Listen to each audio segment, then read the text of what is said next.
This story is about our land, about the importance of our land, about food security, about the management of the land that sustains us. We have to communicate that we're going to lose the best of what we have if we don't plan now. We have a huge recreational pressure on the agricultural operations where I live. And most of that is Calgarians. And I think if you really sat down and talked to them, most of them would want to do the right thing. But I don't know if I want to wait 30 years to see it happen.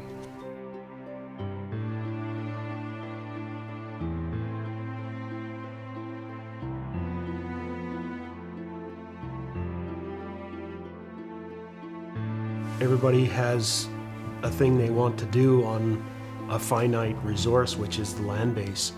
And we have to start looking at the effects that we're having on that and how do we make that move forward into the future so that we're not living on a desert in another 5 generations.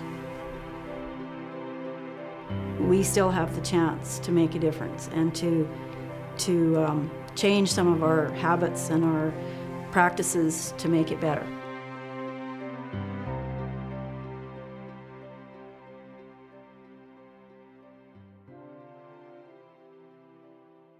The average Albertan, the severely normal Albertan, seems to think that we can have everything everywhere all the time. And maybe that philosophy worked quite well for many decades, but maybe it's no longer the philosophy that works well in a province that's becoming progressively busier. So that's kind of a segue to our economic engine. So we have a system right now where we don't seem to be too challenged to find risk capital. Money comes into Alberta quite quickly. We blend it by bringing in people and significant immigration. We run that through a natural resource production engine, which draws down on natural capital, our air, our land, our water, and produces commodities. We have a superheated economy. It's based primarily on the production of natural resources, and the tempo of that economy is running hotter than any other jurisdiction in North America. Now, out of that has created an amazing amount of benefits, but also some challenges, some liabilities. So some recent work done by the Alberta Land Institute with the Elsie's Group has shown that there are some key trade-offs. We've seen a loss of quality and area of high-quality soils as we pave them over. We've seen a reduction in small surface water as we've drained those waters. We've seen a reduction in the amount of water actually in our aquifers.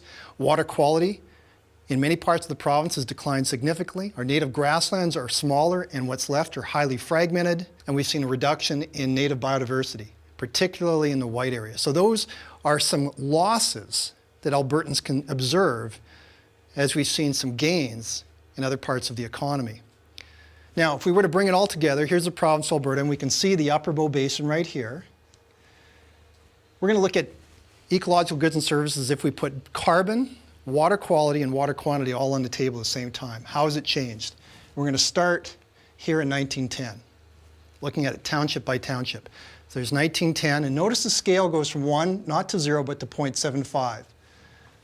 The trend is negative. And here we're seeing changes in ecological goods and services in Alberta decade by decade as the population grew and agriculture came and forestry logged portions of our green area and the oil and gas sector unfolded. So if you were to look at all of our ecological goods and services over the first, say, 100 years of Alberta, we've seen a significant change. So why did that happen? Well, the key driver here is human population. So how have they changed through time? Here we're going to look starting in 1905 when Alberta became a province and watch as our population grew. And I'm going to stop about 1930. And you notice here we've got about 750,000 Albertans and 7 out of every 10 Albertans lived in the country.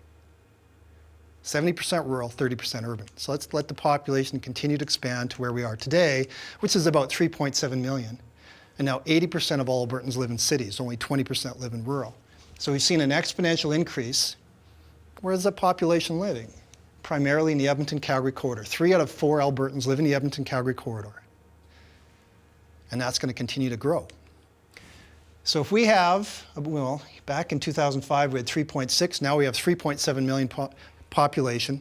If it grows even at conservative estimates, it will double and we'll have at least 7.5 million by 2050. That's when basically your grandchildren are your age, 2 generations.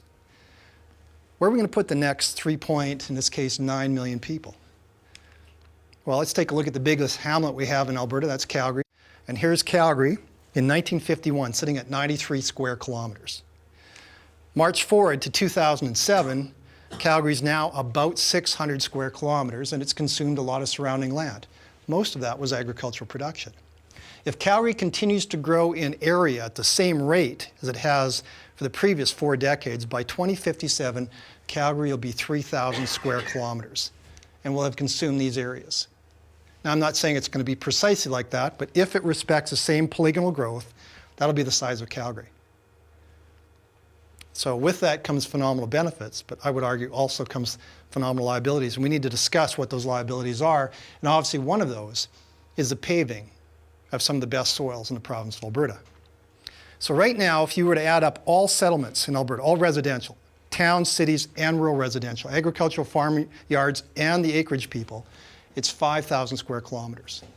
That will increase by 9,000 kilometers by 2055 to 14,000 square kilometers. So where will the next 9,000 square kilometers come from? Well, primarily the Edmonton-Calgary corridor, not exclusively, but primarily through the loss of croplands and native habitat. And if you look at a commodity price of $1.5 million per square kilometer, that represents about $13.5 billion. And that's going to be a challenging conversation as cities grow, and that amount of money is on the table for farmers and ranchers to sell. So there's benefits to it, but there's also some liabilities.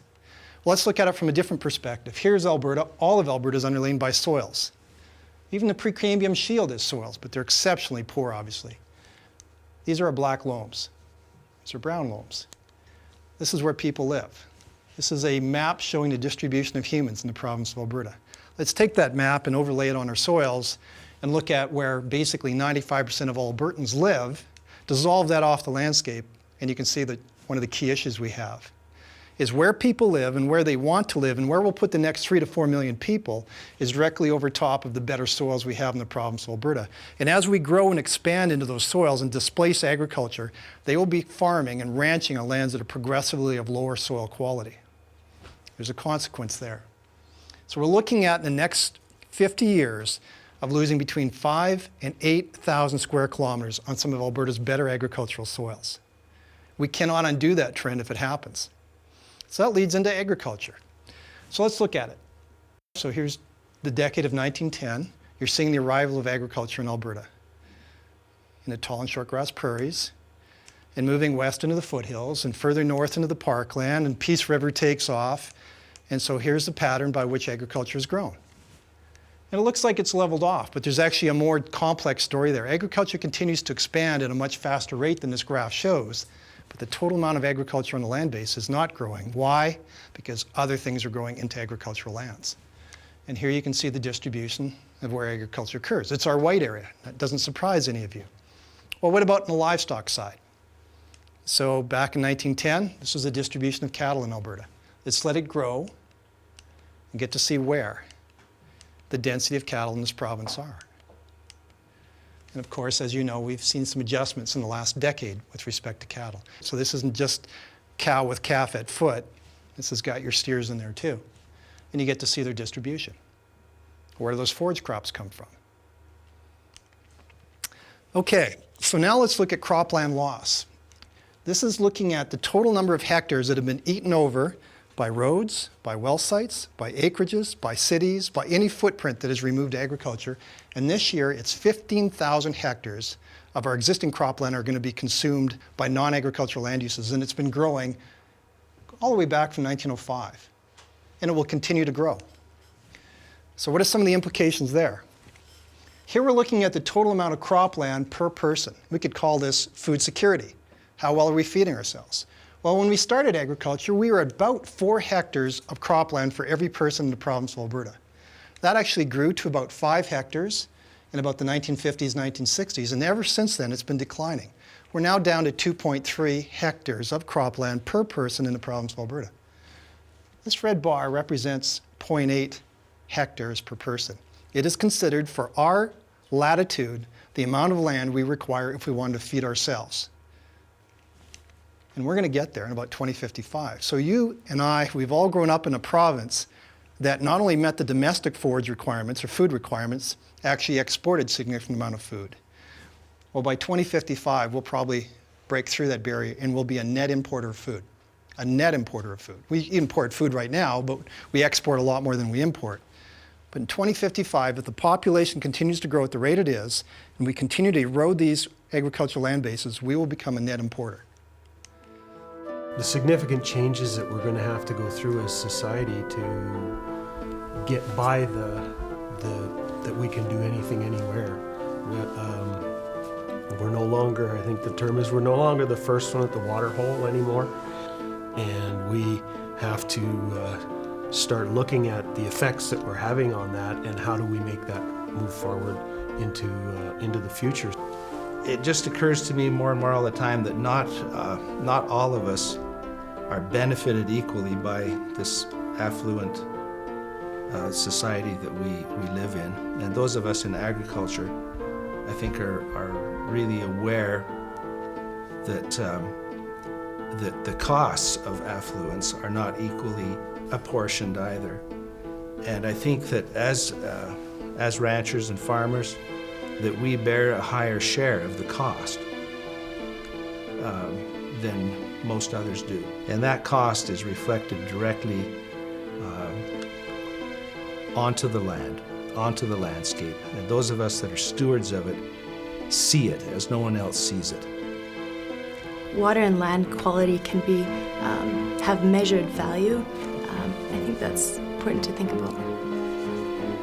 Taking shortcuts is going to cost us more to fix the problem than it is to prevent the problem.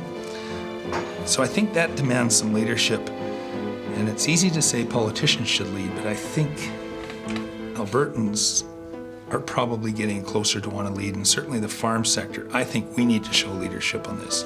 Many of us do. When it comes to food safety, when it comes to environmental compliance, we're doing that in the ag sector. And so I think we need to be braver about that leadership. If Alberta can't feed itself in 70 years, who in the heck can? I mean, who produces more food with a smaller population than Alberta does?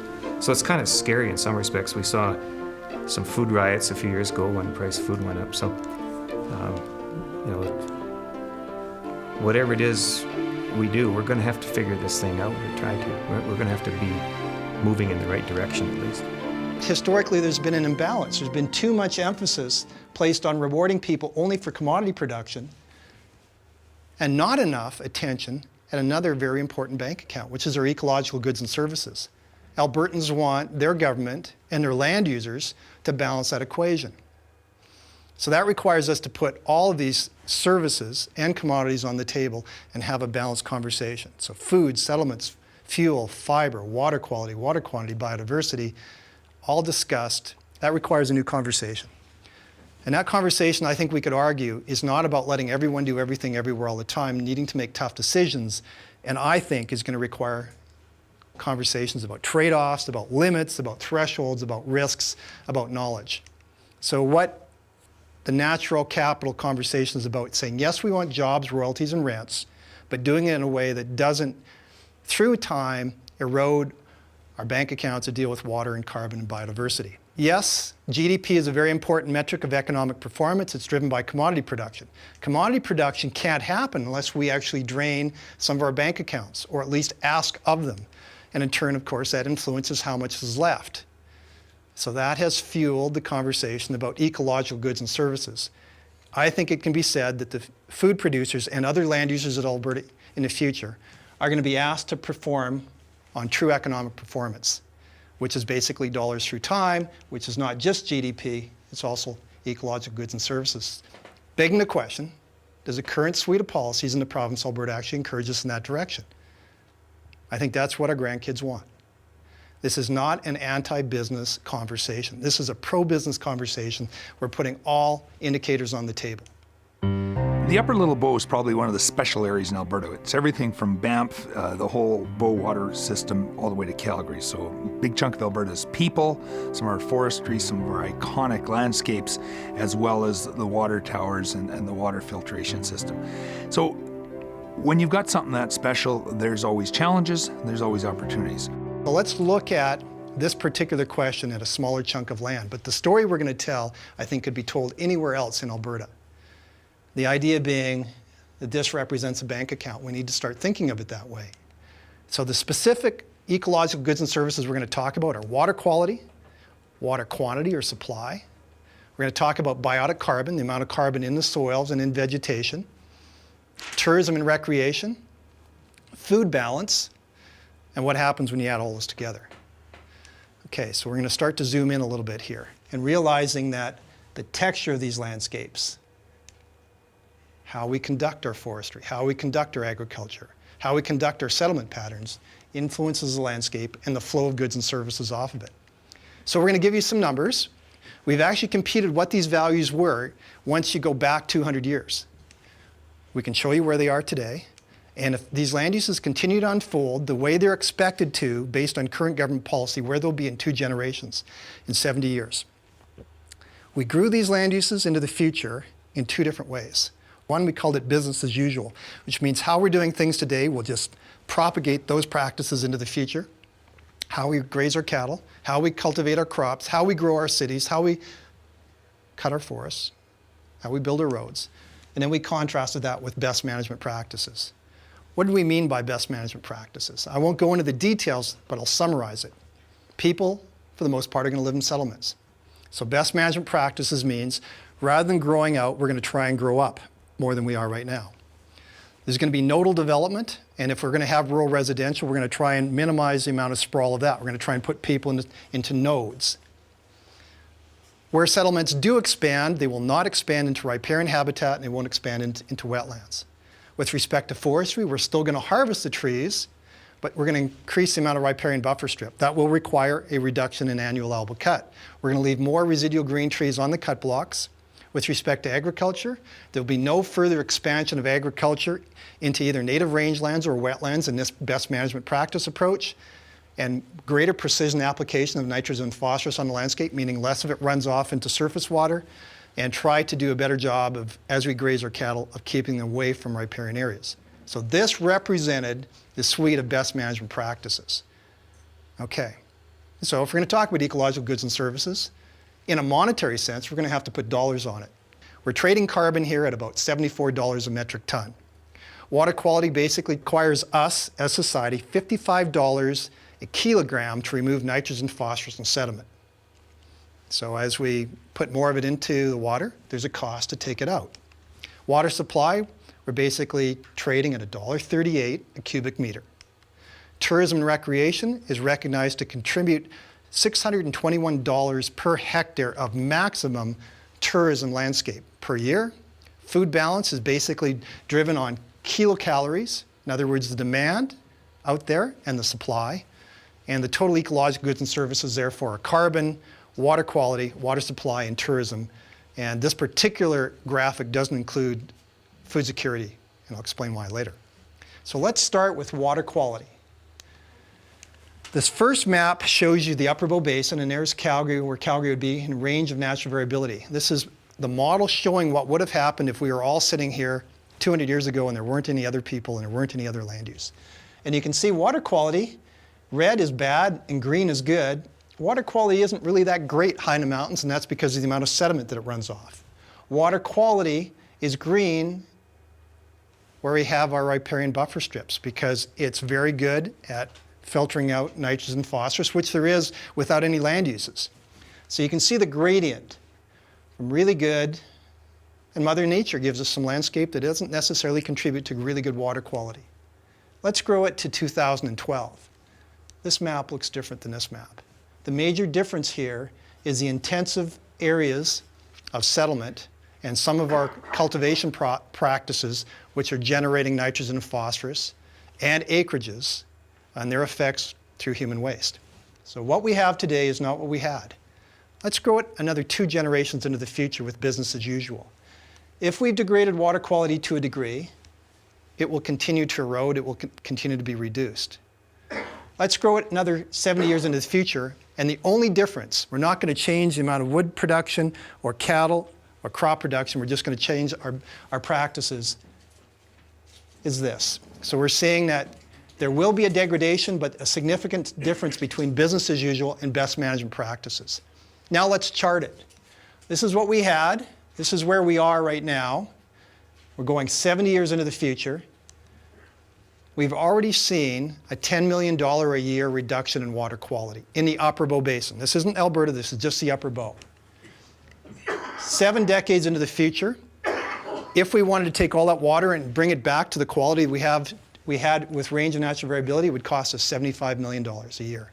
If we adopted best management practices, rather than being a $75 million reduction, it would be $21 million, showing you in very clearly the importance of best management practices in terms of mitigating risk. So water quality has already been reduced. It'll be reduced a lot more, and best management practices can make not all, but some of this go away. Now let's look at water supply. So we're going to move from quality to quantity. So here's our map, and by water quantity, we're talking about aquifers. So in the model, what we've done is basically equilibrated the water in the aquifers based on runoff, driven by precipitation, and it's our reference point. If we look at where it is today, we can see that the amount there's been, with yellow being a reduced value compared to green, there's less water in our aquifers today. Why? 2 major reasons. Our settlement patterns require water to run off quickly and don't allow as much water to infiltrate and get into our aquifers. And secondly, agricultural crops encourage faster runoff than you'd have with native rangelands. That's why we're here today. If we go 7 decades into the future, we're seeing a much greater reduction in the essentially water quantity of our aquifers, because every year we've got more straws in the milkshake as we're sucking on those for rural residential and cities and all those other land uses that need water. And our land uses are contributing to faster runoff, getting into our mainstream rivers, and not doing as good a job of replenishing our aquifers. So this is business as usual, and this is best management practices. And they're not identical. There's a significant difference between those two. So let's actually plot those. Here's where we were, here's where we are, $140 million difference over 7 decades, and we can drop that 140 down to about $125 million, looking at water trading at $1.38. So, under all circumstances, we're going to see a drop in the amount of water in our aquifers. How much that drops depends on best management practices, and whether we grow out or grow up, how we conduct our cultivation practices, where we graze our cattle, how we allow rural residential people to live on the landscape, how we cut our wood fiber, excuse me. Now, all of you know that climate change is an issue driven by carbon. So let's talk about biotic carbon, primarily soil carbon. Some of it's in vegetation, but most of it's in our soil.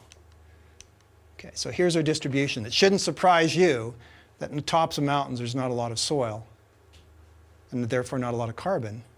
And as we move to the eastern part of the Upper Bow Basin, we see more carbon, and again, it's these riparian buffer strips that have the greatest amount.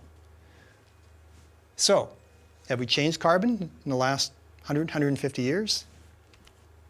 Yes, we have. Not so much in the western part, but here we have changed by our residential patterns, not just cities, but also acreage owners and how we're conducting agriculture. Will it change in the future? Yes, it will. And this particular pattern of carbon loss is primarily tied to putting an awful lot more people in the Upper Bow Basin and cities growing out and acreages expanding. However, if we encourage Calgary to grow up, not out, and move to nodal development, we can significantly improve the amount of carbon, and particularly if we treat our riparian buffer strips differently and we conduct our agricultural practices in a progressive way. So, at $75 a metric ton, 70 years, the net deficit is about $200 million. That can be reduced to about 110 through the adoption of best management practices. To get from here to here means you have to adopt best management practices. There's costs associated with doing that. How are we going to get paid to do that? Many people look at the area west of Calgary as being critically important to recreation and tourism. Well, if you actually survey them, there's a variety of techniques you can use. the value of every hectare of maximum tourism potential is over $600 per hectare per year. So here is the tourism potential based on willingness to pay, and apparently the mountains and the foothills are more attractive and more valuable from a tourism perspective than the grasslands. I can believe that. Maybe that wouldn't be my own preference, but I can believe people saying that. And here are the changes. Obviously, from a standpoint of ecological tourism, Calgary's not the place I'd like to be, and same with average people. And here are the changes we expect in the next 7 decades with business as usual. And if we go to best management practices, we can reduce the amount we lose in terms of recreation and tourism potential. How much? Relative to where we were back today, $140 million per year. And we can reduce that loss to $50 million a year. Again, how do we make those changes? The way in which we live, growing up versus out, allowing native grasslands to persist, maintaining good riparian habitats. Food balance. This one is probably very important to you guys. All of them are. Range of natural variability basically said the number of people on the landscape was equal to the production of that landscape. So this would be First Nations people. They didn't require the importation of a lot of food, and their demand and supply was basically in balance. Let's go to where we are today. So green is basically net. Everywhere it's green, those landscapes are producing as much food as they demand. There's this big red blob. That's Calgary, and you can see the surrounding communities. This is where there's a lot of demand, but the capacity of those individual quarter sections to produce is very, very low. So it's not surprising. Calgary needs a lot of food, so do the surrounding communities. They're reliant on the communities around them. And you can see these dark green areas are producing a lot of food relative to their demand. This area is producing essentially no food and has a tremendous demand. So this is where a lot of you live. Now, where will we be in 7 decades? There'll be an awful lot more of this landscape that needs a lot of food and a whole lot less that has the capacity to produce it. So here we're moving to a less and less food secure landscape. However, with the adoption of best management practices, we can mitigate a fair bit of this risk. It will not be as good in 7 decades as it is today, but it'll be a whole lot better than business as usual. We are clearly eroding year by year our capacity to produce food on this Upper Bow landscape. Yet the number of people, the number of mouths that need to be fed is increasing. So what happens when we add all of this together? It's looking at total ecological goods and services. This is where we were. Green has very high services, yellow still very high, nothing in the red. The bank account was full. Here's where we are today. We have places where we have significantly mined our ecological goods and services in terms of water quality, water quantity, carbon. It's going to get a lot worse. Or we can still allow those populations to grow and we can manage that much more effectively. Such that relative to where we are today, if we don't change our practices and continue to push with business as usual, there'll be about a $500 million liability in the bank account. We can reduce that to about $300 million, meaning that there's about a $250 million benefit to adoption of best management practices over 7 decades. Okay, so let's think about that. Statement. During the next 2 generations, or 70 years, the Upper Bow Basin will incur a loss of about $550 million of ecological goods and services. It equates to a draining of the bank account by about $8 million per year. Almost half of that, 45% of that loss, can be avoided through best management practices. Okay, this equates to a break-even value to society of about $3.6 million per year. So if we adopt best management practices just in the Upper Bow alone, it should be worth to Calgary about $3.6 million per year. So the question really is, I think, is can we initiate a conversation in Alberta about how to fiscally reward land users? By that I mean residential, people involved in growing crops and livestock and cutting trees and recreation, to adopt best management practices that provide long-term and sustainable benefits to Albertans. So the problem here, and I see a lot of these people in the room, is that they need to make a living. My family and I ranch in the high foothills northwest of Cochrane in the Ghost River area. My husband and I ranch southeast of Pincher Creek, not too far from the Waterton River, and we raise cattle on that ranch, and I also work part-time for the Nature Conservancy of Canada. I ranch in a cow-calf operation southwest of Cochrane in the Jumping Pound watershed of the Bow Basin. I have a small cow-calf operation on the western edge of Cardston County on the Waterton River, down in southern Alberta. I work at the family farm near Picture Butte, and we do grain farming. We farm in the Picture Butte Enchant area, irrigation, dryland, a little bit of cattle. West of Nanton, south of Calgary, and primarily grain farm, but cow-calf and feedlot as well. Cow-calf operation and a feedlot operation at Nanton. We farm east of Carstairs. We do grain, pulses, and oil seeds, and we also have a purebred herd of Limousin cattle. What society's saying is that these people need to make money, but we're expecting more of them. We expect them to grow crops and to give us good water quality and quantity and carbon in our soils. Okay, and we've just shown that we can do a better job in all of these. It's not about certain people being wrong and others being right.